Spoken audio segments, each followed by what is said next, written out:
Hello बच्चों, आप सभी लोग का एक बार फिर से स्वागत है आपके अपने परिवार गामा करियर क्लासेस में।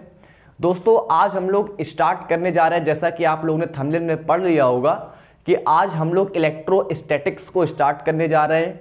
यहाँ से आपकी क्लास 12th की फिजिक्स की स्टार्टिंग होती है और ये आप लोग की पहली यूनिट है। आज हम लोग इसको स्टार्ट करने जा रहे हैं। जो बच्चे पहली बार इसको पढ़ रहे हैं वो लोग इसको सही से समझेंगे और जो लोग मुझसे या कहीं और से इसको पहले पढ़ चुके हैं वो लोग इसको एक रिवीजन के तौर पर देख सकते हैं। इलेक्ट्रोस्टैटिक्स बच्चों आपकी फिजिक्स फर्स्ट की स्टार्टिंग है, बिल्कुल यहीं से आपकी फिजिक्स फर्स्ट स्टार्ट होती है और फिर वहाँ पर आगे फिजिक्स सेकेंड में ये फिजिक्स सेकेंड अलग है और फिजिक्स फर्स्ट आपकी अलग है। फिजिक्स फर्स्ट की स्टार्टिंग यहीं से होती है। बच्चों, इलेक्ट्रोस्टैटिक्स में आप लोग को करना क्या है कि मैं आपको हर बात बताऊंगा, हर चीज़ आपको मैं बहुत अच्छे से एक्सप्लेन करूंगा। आपको करना क्या है कि आपको हर एक चीज़ के प्रॉपर नोट्स बनाने हैं। अपनी कॉपी पेन निकाल लीजिए और नोट्स बनाना बिल्कुल स्टार्ट करिए और हर एक बात को ध्यान से पहले सुनिए, समझिए और फिर उसको अपनी कॉपी में नोट करिए। बच्चों, हम लोग स्टार्ट करने जा रहे हैं इलेक्ट्रोस्टैटिक्स को। अगर आप लोग पहली बार इस चैनल पर आए हैं, चैनल को सब्सक्राइब जरूर कर लें और साथ में बेल आइकन को प्रेस कर लें ताकि आप लोग को आगे आने वाली जो क्लासें हैं उनके नोटिफिकेशन आप लोग को मिलते रहें। चलिए हम लोग स्टार्ट करते हैं फिर क्लास को। सभी लोग प्रॉपर बिल्कुल नोट्स बनाना स्टार्ट कर देंगे। बच्चों, हम लोग बात कर रहे हैं आज इलेक्ट्रोस्टैटिक्स की। फिजिक्स फर्स्ट की पहली यूनिट है। अगर मैं आपके बात करूं इलेक्ट्रोस्टैटिक्स की तो इलेक्ट्रोस्टैटिक्स को हम लोग बोलते हैं स्थिर वैद्युतिकी। क्या बोलते हैं? स्थिर वैद्युतिकी। इलेक्ट्रोस्टैटिक्स का मतलब होता है स्थिर वैद्युतिकी। बच्चों, स्थिर वैद्युतिकी का मतलब क्या है? इलेक्ट्रोस्टैटिक्स मतलब स्थिर वैद्युतिकी और स्थिर वैद्युतिकी का मतलब यह है कि यहां पर जो हमारा आवेश होगा, अभी हम लोग आवेश के ऊपर पूरी चर्चा करेंगे। यहां पर जो हमारा आवेश होगा वो कैसा होगा? स्थिर होगा। हमारा आवेश कैसा होगा? स्थिर। मतलब पूरी इलेक्ट्रोस्टैटिक्स में जो हमारा आवेश होगा वो रुका हुआ होगा, स्थिर होगा, वो गतिमान नहीं होगा। बात समझ में आ रही है? मतलब पूरी इलेक्ट्रोस्टैटिक्स को पढ़ते वक्त हम लोग एक स्थिर आवेश के बारे में ही चर्चा करेंगे और इसके आगे एक जो अगली यूनिट आएगी जिसको हम लोग बोलेंगे इलेक्ट्रिक करंट, यानी कि विद्युत धारा, उसमें हमारा आवेश कैसा हो जाएगा? गतिमान हो जाएगा। बात समझ में आ रही है? मतलब अगर हम स्थिर आवेश की चर्चा, हम जहां पर स्थिर आवेश के बारे में समझते हैं उसको हम लोग क्या बोलते हैं? इलेक्ट्रोस्टैटिक्स। और जहां पर गतिमान आवेश हो जाता है वो इसके बाद वाली यूनिट है जिसको हम लोग पढ़ते हैं इलेक्ट्रिक करंट के रूप में। बात समझ में आ रही है? तो अगर आपसे कभी ये पूछा जाए कि स्थिर वैद्युतिकी क्या है तो आप लोग ये बता सकते हैं कि स्थिर वैद्युतिकी विज्ञान की वह शाखा है, ये विज्ञान का ऐसा पार्ट है जिसके अंदर हम लोग स्थिर आवेश के बारे में गणना करते हैं, स्थिर आवेश को बारे में समझते हैं। बात समझ में आ रही है? तो स्थिर वैद्युतिकी भौतिक विज्ञान की वह शाखा है जिसमें हम लोग स्थिर आवेश के बारे में समझते हैं और स्थिर आवेश के बारे में चर्चा करते हैं। उसको हम लोग क्या बोलते हैं? स्थिर वैद्युतिकी। और हम लोग के पूरे स्थिर वैद्युतिकी में हम लोग आवेश को स्थिर रखेंगे, उसको हम लोग चलाएंगे नहीं, वो गतिमान नहीं होगा, वो रुका हुआ होगा, यानी कि स्थिर होगा। बात समझ में आ रही है? चलिए, तो ये तो बात होगी इलेक्ट्रोस्टैटिक्स की। इसके अंदर हम लोग को चैप्टर कौन कौन से पढ़ने हैं? इसके अंदर जो आपका पहला चैप्टर आता है वो तो आता है वैद्युत क्षेत्र, वैद्युत क्षेत्र या बोले वैद्युत आवेश तथा वैद्युत क्षेत्र। मतलब वैद्युत आवेश और वैद्युत क्षेत्र, ये इसके अंदर पहला चैप्टर आएगा जिसको हम लोग बोलते हैं इलेक्ट्रिक चार्ज। मतलब हम लोग चार्ज के बारे में पढ़ेंगे एंड इलेक्ट्रिक फील्ड के बारे में हम लोग पढ़ेंगे कि वैद्युत आवेश और वैद्युत क्षेत्र क्या होता है, मतलब इलेक्ट्रिक चार्ज और इलेक्ट्रिक फील्ड क्या होती है।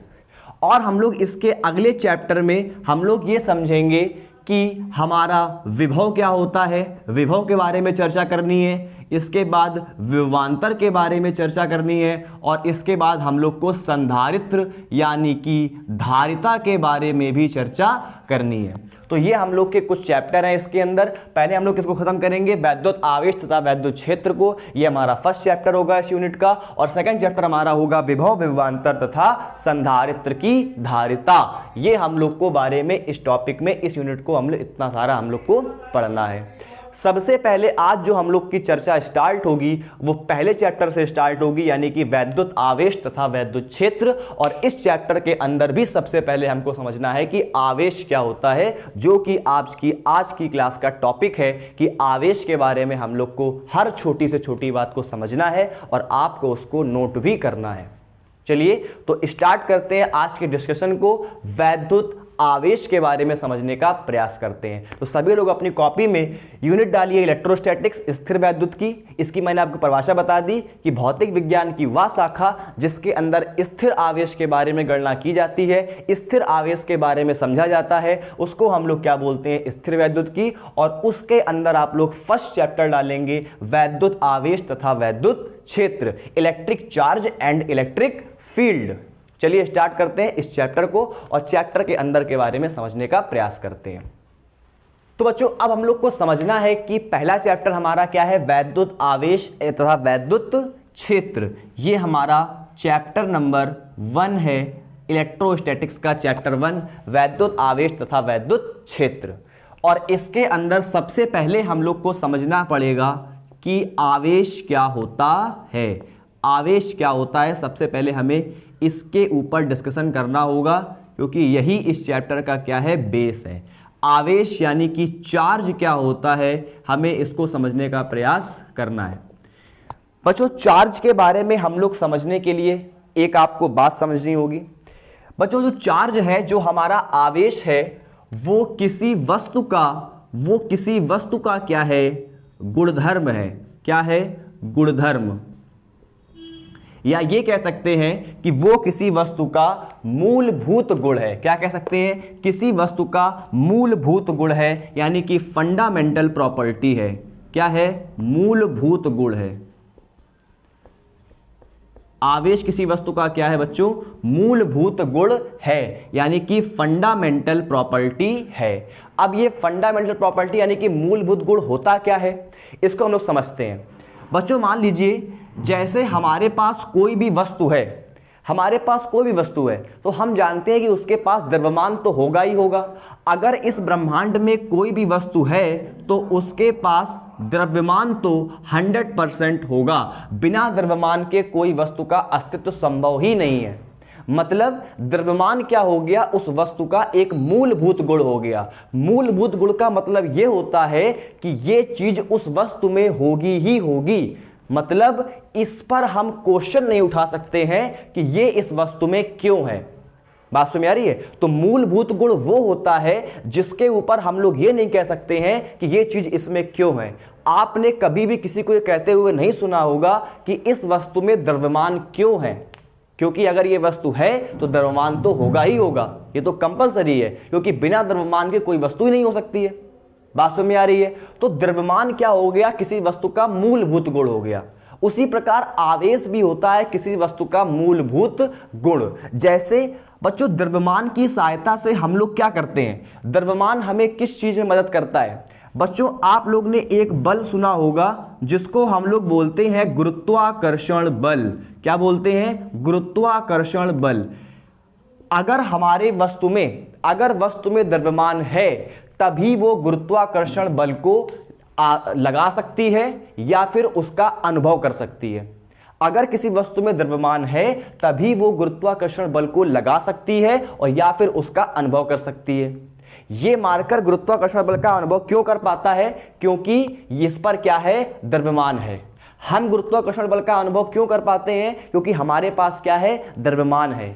पृथ्वी हम पर गुरुत्वाकर्षण बल क्यों लगा पाती है, क्योंकि पृथ्वी के पास भी क्या है, द्रव्यमान है। मतलब गुरुत्वाकर्षण बल को अनुभव करने के लिए या किसी पर गुरुत्वाकर्षण बल लगाने के लिए क्या आवश्यक है, द्रव्यमान आवश्यक है। मतलब द्रव्यमान किसी वस्तु का वह मूलभूत गुण है जो कि गुरुत्वाकर्षण बल का अनुभव कराता है या गुरुत्वाकर्षण बल किसी पर लगा भी सकता है।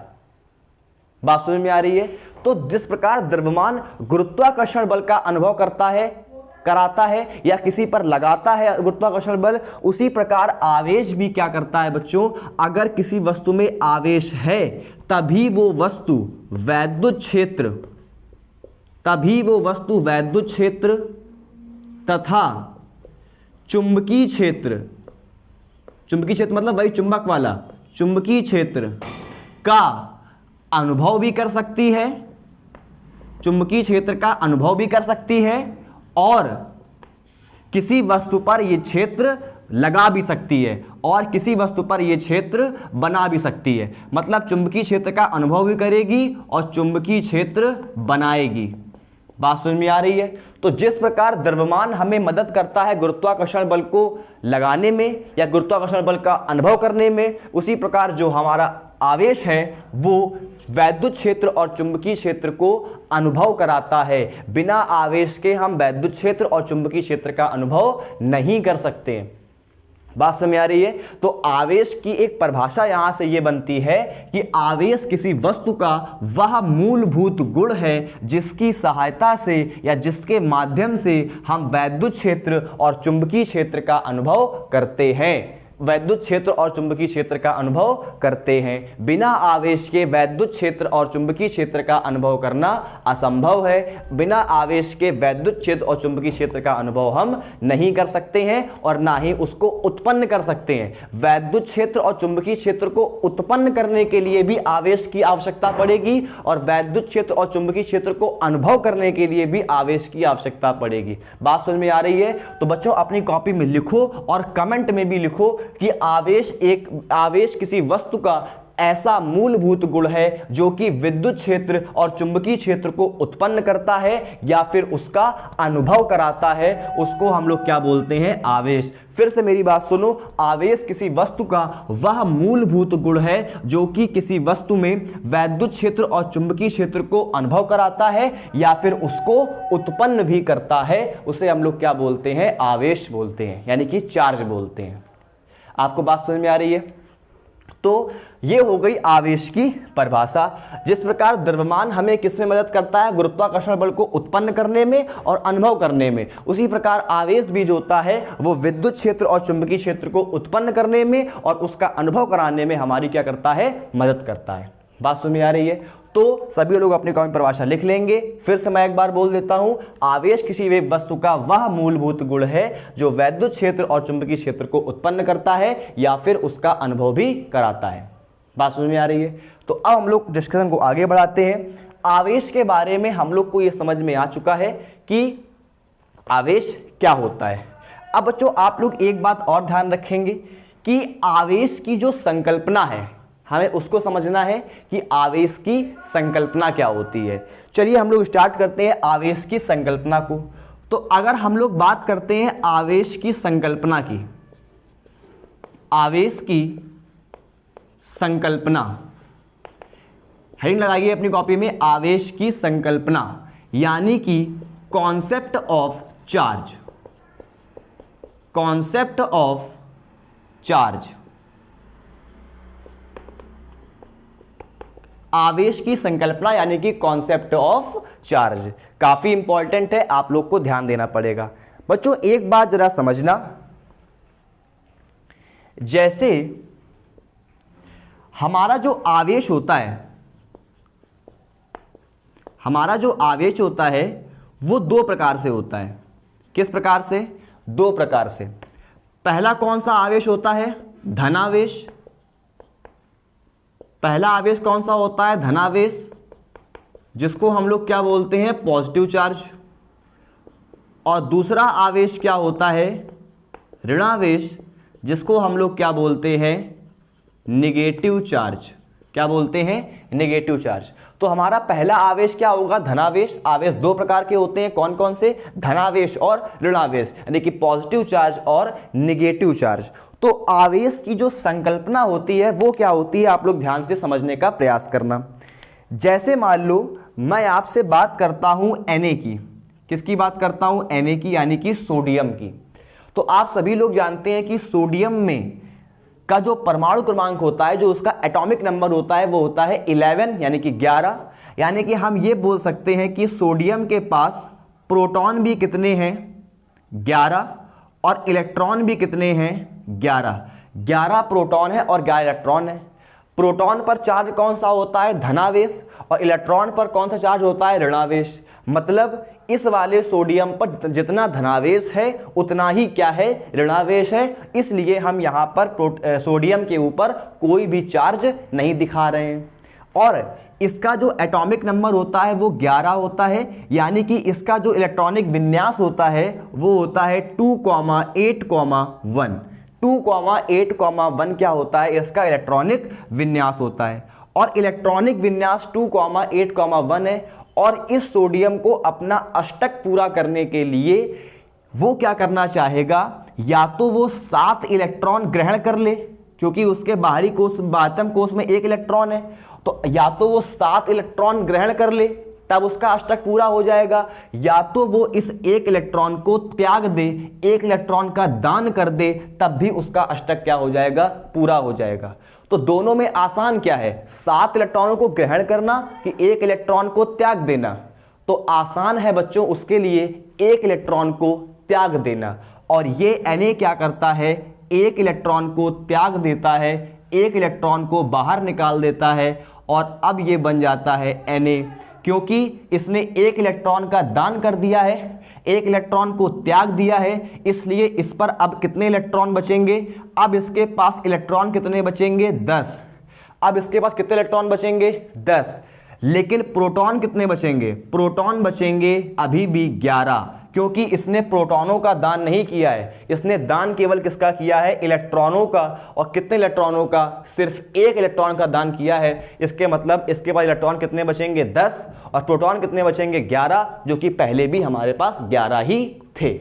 तो अब की बार आपने ये देखा कि इसने अपना अष्टक पूरा करने के लिए 1 इलेक्ट्रॉन का दान कर दिया। इसका मतलब अब इसके पास धनावेश क्या है, ज्यादा है, अब इसके पास प्रोटॉन ज्यादा है, यानी कि अब इसके पास एक धनावेश क्या है, ज्यादा है। इसलिए Na के ऊपर +1 आ जाता है, यानी कि अब हमारा जो सोडियम है वो धनावेशित हो चुका है, क्योंकि उसने 1 इलेक्ट्रॉन का त्याग कर दिया है। 1 इलेक्ट्रॉन की उस पर क्या आ गई है, कमी आ गई है। 1 इलेक्ट्रॉन की क्या आ गई है बच्चों, कमी आ गई है। उसने 1 इलेक्ट्रॉन दे दिया तो उस पर इलेक्ट्रॉन क्या आ गई, कमी आ गई, और कमी आने पर ऊपर क्या आ गया है, प्लस का चार्ज आ गया है।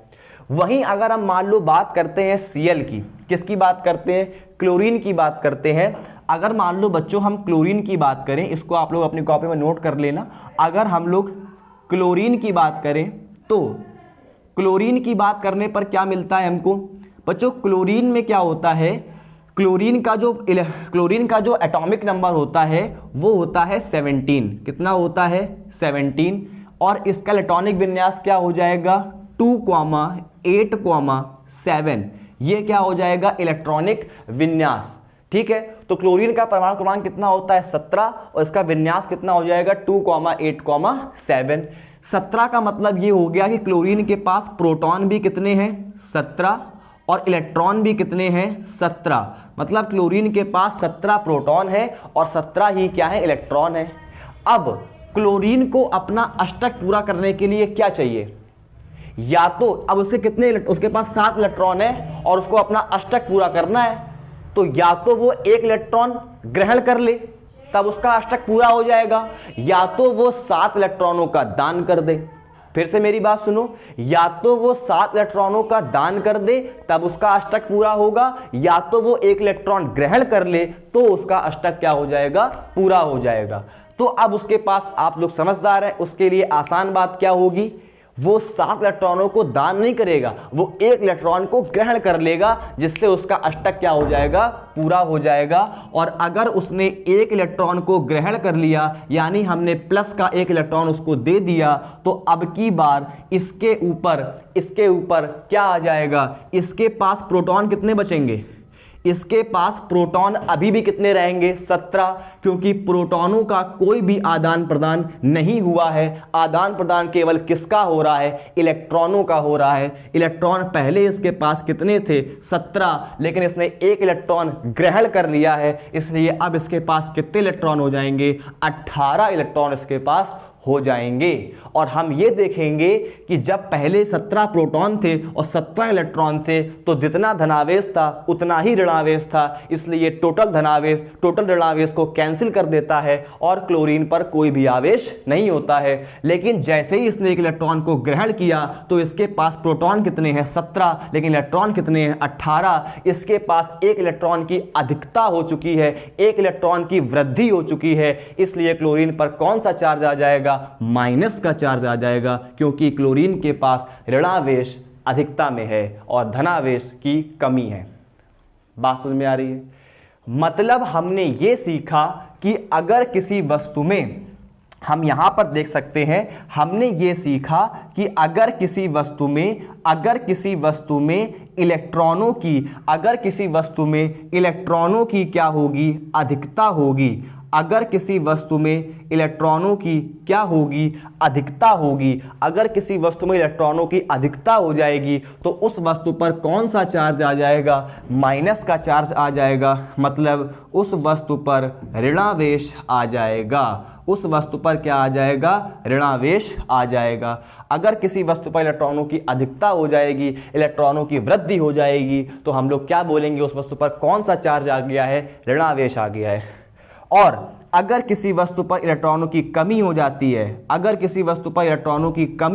है, जैसा कहाँ हुआ है? सोडियम में हुआ है। सोडियम में इलेक्ट्रॉन अपना त्याग दिया था, तो अगर किसी वस्तु में इलेक्ट्रॉनों की कमी हो जाती है तो उस पर कौन सा चार्ज आ जाता है? उस पर आ जाता है धनावेश का चार्ज आ जाता है, यानी उस पर वस्तु पर पॉजिटिव चार्ज आ जाता है। तो अगर किसी वस्तु में इलेक्ट्रॉनों की कमी हो जाए तो धनावेश आ जाता है, और अगर किसी वस्तु पर इलेक्ट्रॉनों की अधिकता हो जाए तो उस वस्तु में ऋणावेश आ जाता है। बच्चों बिल्कुल सिंपल सी चीजें हैं, आप लोग को बस ध्यान समझनी है और आप लोग को हर एक बात अच्छे से क्लियर हो जाएगी। एक बार इस बात को कमेंट बॉक्स में लिखना, वीडियो खत्म होने के बाद कमेंट बॉक्स में आप लोग इस बात को लिखना कि अगर किसी वस्तु में इलेक्ट्रॉनों की अधिकता होती है तो उस वस्तु पर कौन सा चार्ज आता है? ऋणावेश। और अगर किसी वस्तु में इलेक्ट्रॉनों की कमी हो जाती है तो उस वस्तु में कौन सा आवेश आता है? धनावेश आ जाता है। बहुत ही सिंपल सी बात है, बहुत ही अच्छी बात आपको मैंने बताई है और इसको आप लोग बहुत ही अच्छे से अपनी कॉपी में लिखेंगे। ठीक।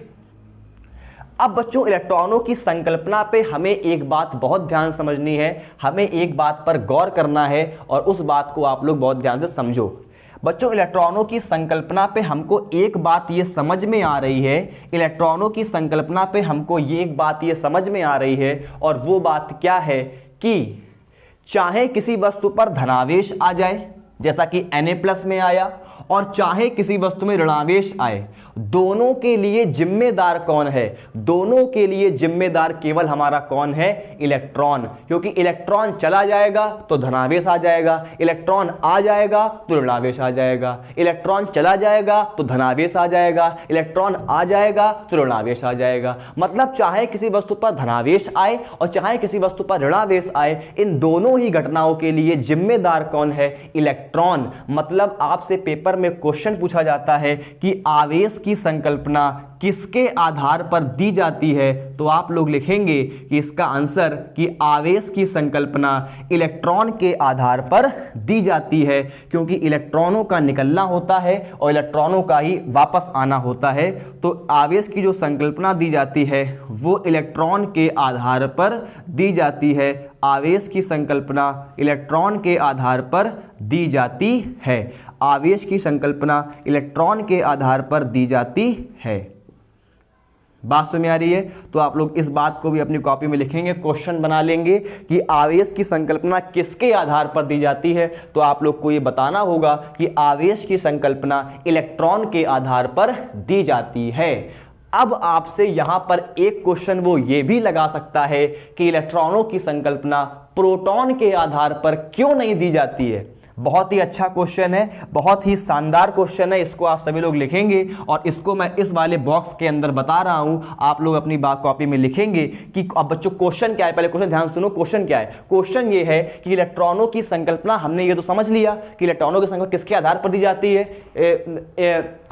आवेश की संकल्पना इलेक्ट्रॉनों के आधार पर दी जाती है। लेकिन अब हम ये पूछ रहे हैं आप लोगों से कोई और भी ये पूछ सकता है कि इलेक्ट्रॉनों की संकल्पना प्रोटॉनों के आधार पर क्यों नहीं दी जाती है, इसका आप लोग को बताना है रीजन। तो बच्चों आप लोग समझे ध्यान से, इसके दो रीजन सबसे प्रमुख रीजन है कि हम लोग आवेश की संकल्पना प्रोटॉनों के आधार पर नहीं दे सकते हैं। क्यों नहीं दे सकते हैं, समझना ध्यान से। इसका पहला रीजन ये है, इसका पहला रीजन बच्चों ये है, बच्चों एक बात जरा ध्यान समझना, अगर मान लीजिए कि आपका जो भार है वो 50 किलोग्राम है, आपका भार जो है वो 50 किलोग्राम है और किसी दूसरे जो लड़के का जो भार है या किसी दूसरे व्यक्ति का जो भार है वो मान लीजिए 100 किलो है, वो कितना है, वो 100 किलो है, तो आप ये बोलेंगे कि वो वाला जो व्यक्ति है वो मुझसे दोगुना है, वजन में दोगुना है। अगर मान लीजिए आपका द्रव्यमान है मान लीजिए 50 और सामने वाले का द्रव्यमान है 200, तो आप लोग ये कहेंगे कि उस व्यक्ति का भार मेरे भार की तुलना में कितना है, 4 गुना है। ठीक, मतलब ये व्यक्ति तो बहुत भारी है आपकी तुलना में। अब बच्चों ऐसा ही कुछ होता है इलेक्ट्रॉन और प्रोटॉन में। बच्चों जो प्रोटॉन का द्रव्यमान होता है ना, जो प्रोटॉन का द्रव्यमान होता है वो इलेक्ट्रॉन के द्रव्यमान का पता है कितने गुना होता है। प्रोटॉन का जो द्रव्यमान होता है वो इलेक्ट्रॉन के द्रव्यमान का लगभग 1837 गुना होता है। बच्चों बहुत इंपॉर्टेंट बात है कि प्रोटॉनों का जो द्रव्यमान होता है वो इलेक्ट्रॉन के द्रव्यमान का 1837 गुना होता है। इसका मतलब कि प्रोटॉन जो है वो इलेक्ट्रॉन से बहुत ज़्यादा भारी है। इसका मतलब ये है कि प्रोटॉन का जो द्रव्यमान है वो इलेक्ट्रॉन से बहुत ज़्यादा है और प्रोटॉन जो है वो इलेक्ट्रॉन से बहुत भारी है और अपने भार के कारण, अपने द्रव्यमान ज़्यादा होने के कारण वो इधर से उधर नहीं जा सकता है, एक वस्तु से दूसरी वस्तु में नहीं जा सकता है। इसलिए हम लोग आवेश की संकल्पना प्रोटॉन के आधार पर नहीं दे सकते हैं क्योंकि उसका द्रव्यमान इलेक्ट्रॉन के द्रव्यमान से बहुत ज़्यादा है। बात समझ में आ रही है। इलेक्ट्रॉन हल्का है, वो आसानी से इधर उधर जा सकता है क्योंकि वो हल्का है, लेकिन प्रोटॉन क्या है, बहुत ज़्यादा भारी है, उसको इधर से उधर जाने में आसानी नहीं होगी। और दूसरा इसका मेन रीजन क्या है, दूसरा भी इसका रीजन जो है बहुत तगड़ा रीजन है, आप लोग को ध्यान से समझना है कि इलेक्ट्रॉन की आवेश की संकल्पना हम लोग प्रोटॉन के आधार पर क्यों नहीं देते हैं। इसका सेकंड रीजन मैं आपको बता रहा हूं। बच्चों आप सभी लोग जानते हैं कि अगर मान लीजिए कोई नाभिक है और नाभिक के चारों ओर अगर मान लीजिए कोई कक्षाएं होती हैं, तो इलेक्ट्रॉन तो होते हैं नाभिक के बाहर। इलेक्ट्रॉन कहाँ होते हैं, नाभिक के बाहर, वो नाभिक के बाहर चक्कर लगाते हैं। जबकि प्रोटॉन कहाँ होते हैं, नाभिक के अंदर। जबकि प्रोटॉन कहाँ होते हैं, नाभिक के अंदर। और बच्चों प्रोटॉन नाभिक के अंदर होता है, इसलिए प्रोटॉनों का नाभिक के अंदर होने के कारण उन पर जो लगता है एक बल लगता है, और वो बल कोई मामूली बल नहीं है, वो इस दुनिया का सबसे सर्वश्रेष्ठ, सबसे प्रबल बल है। और उस बल को हम लोग कौन सा बल बोलते हैं, उन पर कौन सा बल लगता है, नाभिकीय बल लगता है। कौन सा बल लगता है, नाभिकीय बल लगता है। यानी कि प्रोटॉन जो है वो नाभिक के अंदर है, इसलिए उन पर कौन सा बल लगता है, नाभिक उन पर कौन सा बल लगाता है, नाभिकीय बल। और इतने प्रबल बल को तोड़ना प्रोटॉनों के लिए असंभव है। प्रोटॉन कभी भी नाभिकीय बल को तोड़कर परमाणु से या वस्तु से बाहर नहीं आ सकता है। जबकि इलेक्ट्रॉन जहां होते हैं, इलेक्ट्रॉन होते हैं नाभिक के बाहर, उन पर कोई भी नाभिकीय बल नहीं लगता है, इसलिए वो आसानी से वस्तु से बाहर निकल सकते हैं। बच्चों ये दो मेन रीजन है कि हम लोग आवेश की संकल्पना जो है वो इलेक्ट्रॉनों के आधार पर देते हैं, प्रोटॉनों के आधार पर नहीं देते हैं। क्यों नहीं देते हैं, इसका फर्स्ट रीजन क्या है, क्योंकि प्रोटॉन का द्रव्यमान इलेक्ट्रॉन के द्रव्यमान से बहुत ज़्यादा है, लगभग 1837 गुना है। और दूसरी बात यह है कि प्रोटॉन रहते हैं नाभिक के अंदर, इसलिए प्रोटॉनों पर एक विशेष प्रकार का बहुत ही ज़्यादा प्रबल बल लगता है, जिसको हम लोग कौन सा बल बोलते हैं, नाभिकीय बल, यानी कि न्यूक्लियर फोर्स। और इस बल के कारण प्रोटॉन जो हैं वो इतने मतलब उनके लिए इस बल को तोड़ना और इस बल को तोड़कर नाभिक से या फिर उस वस्तु से बाहर निकलना असंभव है। इसलिए हम लोग प्रोटॉनों के आधार पर आवेश की संकल्पना नहीं समझा सकते हैं। आई होप आप लोग को इतनी सारी बातें बिल्कुल क्लियर हो चुकी होंगी। मैंने आप लोग को आवेश के बारे में बहुत अच्छे से समझाया है। सबसे पहले अब मैंने आपको ये बताया था कि आवेश जो है वो किसी वस्तु का एक ऐसा मूलभूत गुण है जो कि जिसके द्वारा हम वैद्युत क्षेत्र और चुंबकीय क्षेत्र को उत्पन्न करते हैं या फिर उसका अनुभव करते हैं, उसको हम लोग बोलते हैं वैद्युत आवेश। और अगर किसी वस्तु में इलेक्ट्रॉनों की अधिकता हो रही है तो उस पर कौन सा चार्ज आएगा? ऋणावेश। और अगर किसी वस्तु पर इलेक्ट्रॉनों की कमी हो रही है तो उस पर कौन सा चार्ज आएगा? धनावेश आ जाएगा। और इलेक्ट्रॉनों की संकल्पना जो है वो किसके आधार पर दी जाती है? इलेक्ट्रॉनों के आधार पर दी जाती है, क्योंकि चाहे किसी वस्तु पर धनावेश आए और चाहे किसी वस्तु पर ऋणावेश आए, दोनों के लिए जिम्मेदार कौन है? इलेक्ट्रॉन। अब क्वेश्चन ये आता है कि आवेश की संकल्पना प्रोटॉनों के आधार पर क्यों नहीं दी जाती है? इसके दो रीजन मैंने आपको बताए, अपनी कॉपी में लिख लेना बहुत ध्यान से। पहला रीजन ये बताया मैंने, क्योंकि प्रोटॉन का द्रव्यमान जो होता है वो इलेक्ट्रॉन के द्रव्यमान से बहुत ज़्यादा होता है, लगभग 1837 गुना होता है। इतने ज़्यादा द्रव्यमान होने के कारण प्रोटॉन का एक वस्तु से दूसरी वस्तु में जाना आसान नहीं है, असंभव है। इसलिए प्रोटॉन की संकल्पना नहीं दी जाती है। दूसरा रीजन ये है कि प्रोटॉन रहते हैं नाभिक के अंदर, इसलिए उन पर कौन सा बल लगता है? उन पर इस संसार का, इस दुनिया का सबसे प्रबल बल लगता है, जिसको हम लोग बोलते हैं नाभिकीय बल। और इस नाभिकीय बल की वजह से प्रोटॉन बाहर नहीं निकल पाते हैं। उनके लिए इस बल को तोड़ना एक असंभव काम है। बात समझ में आ रही है? इसलिए हम लोग क्या करते हैं, आवेश की संकल्पना प्रोटॉनों के आधार पर नहीं दे सकते हैं। ठीक है, चलिए आप लोग को इतनी बात समझ में आ गई होगी। सब लोग इसका स्क्रीनशॉट ले लेना, नोट्स को बहुत अच्छे से बनाना, क्योंकि आपके नोट्स ही आपकी ताकत है और उन्हीं को आप लोग रिवाइज करेंगे पेपर में जाने से पहले, ताकि आप लोग को अच्छे से हर चीज़ क्लियर हो जाए। चलिए तो स्टार्ट करते हैं अब अपने अगले टॉपिक को। हम लोग इसके आगे चर्चा बढ़ाते हैं। अब हम लोग को आवेश के मात्रक वगैरह को देखना है कि आवेश के मात्रक क्या होते हैं। इन सब की चीज़ों को हम लोग समझने का प्रयास करते हैं। चलिए स्टार्ट करते हैं।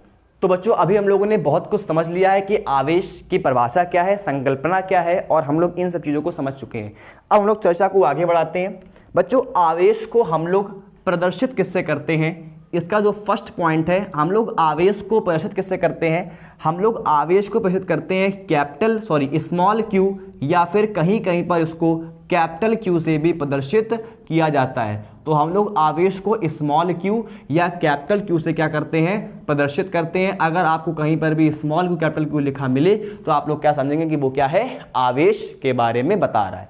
तो आवेश को हम लोग स्मॉल क्यू या कैपिटल क्यू से प्रदर्शित करते हैं। दूसरी बात, आवेश का जो मात्रक होता है, आवेश का जो एमकेएस मात्रक होता है वो क्या होता है? ध्यान समझना, आवेश का जो एमकेएस पद्धति में मात्रक होता है वो क्या होता है? बच्चों, आप सभी लोग जानते हैं कि आप लोगों ने फॉर्मूला पढ़ा होगा धारा का, कि वैद्युत धारा बराबर होता है I बराबर Q/T, यानी कि धारा बराबर होता है आवेश बटे समय। ये आपने फॉर्मूला हाई स्कूल में भी पढ़ा होगा कि वैद्युत धारा बराबर क्या होता है? आवेश बटे समय। और यहां से अगर हम आवेश का मान निकालें तो आवेश बराबर आता है Q बराबर IT। Q बराबर क्या आता है? IT। यहां पर जो Q है वो क्या है? आवेश है। I क्या है? धारा। और धारा का मात्रक क्या होता है? एम्पियर। धारा का मात्रक क्या होता है? एम्पियर। और समय का मात्रक क्या होता है बच्चों? सेकंड। इसलिए आवेश का जो मात्रक हो जाएगा SI पद्धति में, एमकेएस पद्धति में, आवेश का जो एमकेएस पद्धति में मात्रक हो जाएगा वो क्या हो जाएगा? Ampere into second. क्या हो जाएगा? Ampere into second. ये क्या हो जाएगा? आवेश का एमकेएस पद्धति में मात्रक हो जाएगा। और इसी एम्पियर प्रति सेकंड को हम लोग क्या बोलते हैं? कूलाम। क्या बोलते हैं? कूलाम। तो आवेश का मात्रक क्या होता है? कूलाम, या फिर एम्पियर इंटू सेकेंड, कुछ भी आप बोलो, दोनों मात्रक आपको याद रखने हैं। आवेश का मात्रक एमकेएस पद्धति में कितना होता है? एम्पियर इंटू सेकेंड, और इसी को हम लोग क्या बोलते हैं? कूलाम। और एक कूलाम बराबर क्या होता है? 1 ampere into 1 second. 1 ampere into 1 second. 1 coulomb बराबर क्या हो जाएगा, 1 ampere into 1 second, 1 ampere into 1 second. ठीक, तो ये आवेश का क्या हो गया, मात्रक हो गया। अगर हम बात करते हैं आवेश के मात्रक की किस पद्धति में, सीजीएस पद्धति में बात करते हैं। अगर हम सीजीएस पद्धति में आवेश के मात्रक की बात करें तो इसका मात्रक जो होता है वो होता है स्टैट कूलाम। स्टैट कूलाम क्या होता है, स्टैट कूलाम आवेश का सीजीएस पद्धति में मात्रक है और इसका मात्रक क्या होता है, स्टैट कूलाम। एमकेएस में क्या होता है, कूलाम, और सीजीएस में क्या होता है, स्टैट कूलाम होता है। बात समझ में आ रही है। और एक स्टैट कूलाम, सॉरी एक कूलाम में कितने स्टैट कूलाम होते हैं, तो बच्चों एक कूलाम में होते हैं 3 इंटू 10 की पावर 9 स्टैट कूलाम।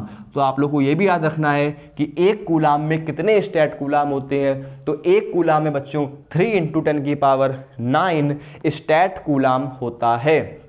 तो एक कूलाम में कितने स्टैट कूलाम होते हैं, 3 इंटू 10 की पावर 9। कूलाम किस पद्धति में मात्रक है, एमकेएस पद्धति में, और उसमें किस पद्धति में मात्रक है, ये स्टैट कूलाम सीजीएस पद्धति में मात्रक है। और एक कूलाम में कितने स्टैट कूलाम होते हैं, तो एक कूलाम में 3 10 की पावर 9 स्टैट कूलाम होते हैं।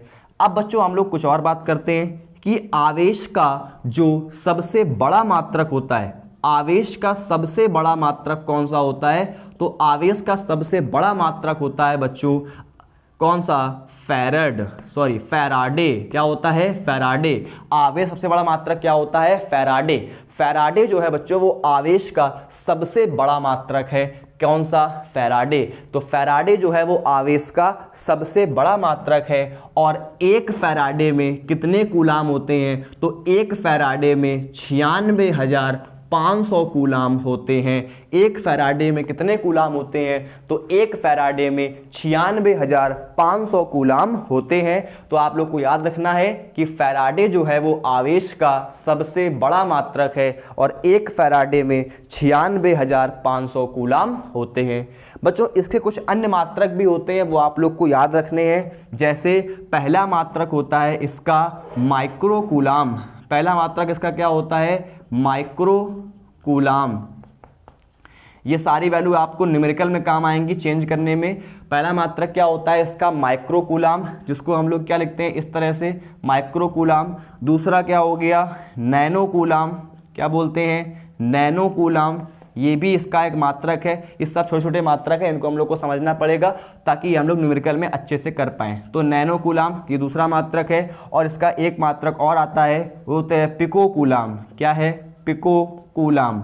ये 3 मात्रक आप लोग को बहुत अच्छे से समझने हैं, ये तीनों इंपॉर्टेंट हैं। पिको कूलाम बच्चों इसमें आपको समझना पड़ेगा कि माइक्रो कूलाम का मतलब क्या होता है। माइक्रो कूलाम को अगर हम लोग को कूलाम में चेंज करना है तो माइक्रो कूलाम में होते हैं 10 की पावर -6 कूलाम। एक माइक्रो कूलाम में कितने कूलाम होते हैं, 10 की पावर -6 कूलाम होते हैं। बात समझ में आ रही है। तो माइक्रो कूलाम अगर आपको कभी दिख जाए और आपको कूलाम में चेंज करना हो तो आप लोग 10 की पावर -6 से गुणा कर देंगे तो माइक्रो कूलाम कूलाम में चेंज हो जाएगा। अगर आप लोग को नैनो कूलाम को चेंज करना है कूलाम में तो एक नैनो कूलाम में 10 की पावर -9 कूलाम होते हैं। तो नैनो कूलाम को कूलाम में चेंज करने के लिए 10 की पावर -9 से मल्टीप्लाई आप लोग को करना पड़ेगा। और अगर बात करते हैं पिको कूलाम की तो पिको कूलाम का मतलब होता है 10 की पावर -12 कूलाम। मतलब पिको कूलाम अगर आपको कहीं भी दिखता है तो आप लोग अगर उसको कूलाम में चेंज करना चाहते हैं तो पिको कूलाम को कूलाम में चेंज करने के लिए आप लोग को 10 की पावर -12 से मल्टीप्लाई कराना पड़ेगा। तो माइक्रो कूलाम में 10 की पावर -6 कूलाम, नैनो कूलाम में 10 की पावर -9 कूलाम और पिको कूलाम में 10 की पावर -12 कूलाम होता है। तो आप लोग को इतनी बातें समझ में आ गई होंगी। आवेश को स्मॉल क्यू और कैपिटल क्यू से प्रदर्शित करेंगे। एम्पियर पर मात्रक क्या हो जाएगा इसका, एम्पियर सेकंड, और इसका मात्रक क्या हो जाएगा, एम्पियर सेकंड को क्या बोलते हो, कूलाम बोलते हो। ठीक है। इसके बाद मात्रक क्या, सीजस में इसका मात्रक क्या हो जाएगा, सीजस में स्टैट कूलाम हो जाएगा। एक कूलाम में कितने स्टैट कूलाम होते हैं, 3×9 स्टैट कूलाम। और आवेश का एक मात्रक क्या होता है, सबसे बड़ा मात्रक क्या होता है, फैराडे होता है। एक फैराडे में कितने कूलाम होते हैं, 96,500 कूलाम होते हैं। और micro coulomb 10⁻⁻6 coulomb, nano coulomb 10⁻⁹ coulomb, और पिको कूलाम मतलब 10⁻⁻12 कूलाम। और बच्चों आप लोग ध्यान रखना कि आवेश का एक मात्रक और होता है, और वो मात्रक होता है फ्रैंकलिन। क्या होता है, फ्रैंकलिन। तो आवेश का एक मात्रक बच्चों फ्रैंकलिन भी होता है। आप लोग इसको भी याद रखेंगे कि आवेश का एक अन्य मात्रक फ्रैंकलिन भी होता है। और सबसे बड़ा मात्रक होता है फैराडे। और अगर आपसे पूछा जाए सबसे छोटा मात्रक कौन सा होता है, अगर सबको पूछा जाए सबसे छोटा मात्रक कौन होता है, तो सबसे बड़ा मात्रक होता है फैराडे, और सबसे छोटा मात्रक होता है बच्चों क्वार्क।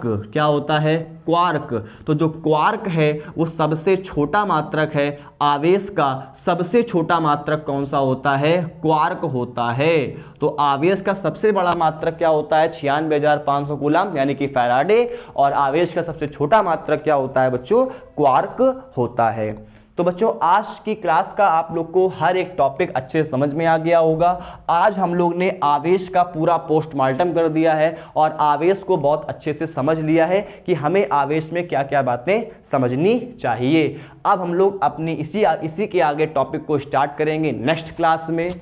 तब तक आप लोग एक काम करिएगा, चैनल को सब्सक्राइब कर लेना, जरूर सब्सक्राइब कर लेना, और ज़्यादा से ज़्यादा लोगों तक ये वीडियो को पहुंचाओ। चैनल पर जो लोगों को, बच्चों को लाओ, ताकि बच्चों को पता चल जाए कि हाँ यहाँ पर भी फिजिक्स चल रही है। और अगर कोई बच्चा रिवीजन करना चाहता है या पढ़ना चाहता है तो उस बच्चे को आप लोग इस चैनल पर लेकर के आइए।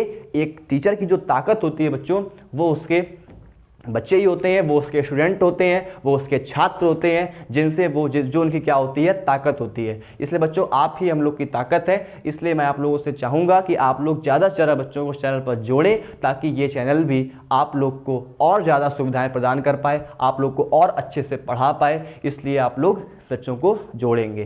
सभी लोग वीडियो को लाइक कर देंगे, चैनल को सब्सक्राइब कर लेंगे, ताकि आगे आने वाली क्लासें भी आप लोग को प्रॉपर रूप से मिलती रहें। चलिए अपना ख्याल रखिएगा, खुश रहिए और खूब मन लगा के पढ़ाई करते रहिएगा, नोट्स जरूर बनाते रहिएगा और रिवीजन जरूर प्रॉपर रूप से करते रहिएगा। चलिए मिलते हैं नेक्स्ट लेक्चर में, तब तक के लिए गुड बाय, नमस्ते।